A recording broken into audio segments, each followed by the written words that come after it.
But so what's the attraction? If we look at this closely, there are several levels of attraction.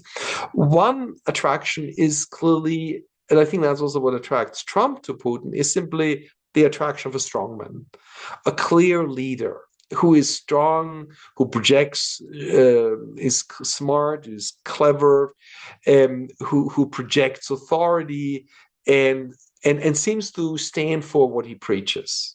And he is also a departure from previous Russian leaders that, Yeltsin was drunk.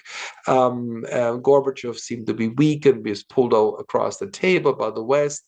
Putin sort of is seen as standing up to the others in some ways, and is clever and martial, and exudes something and engenders enthusiasm. So strength is clearly something that people on the right can relate to. The other one is the sort of anti-Americanism. Sort of traditionally, the radical right in Europe, and particularly in Germany and Austria, has been very anti-American, which seems odd because one would think that there's a lot in common. But America is seen as Jewish. America is seen as a melting pot. America is seen as too crass, too commercial. America, if you ask Nazis, they hated the Russians, but they respected the Russians. They don't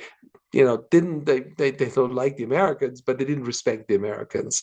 And the United States is culturally is too liberal for the radical right, and it's too Jewish and quote unquote the way they describe it, or too racially mixed, and therefore it was seen as a people out of touch with nature, with they're unrooted, and they have a sort of very have had a very negative image as sort of this crass, commercial, shallow, and it feeds into, very typical European stereotypes about the US, but in a very concentrated form, the radical right shares it. And given that Russia was the opposite, it was therefore seen as an antidote to Western,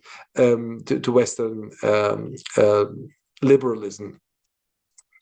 Then, of course, Russia is, and Putin is anti-woke, is very traditional, is anti-LGBTQ, anti-feminism, anti any of these sort of ideas that are associated with Western liberalism and often with coming from America.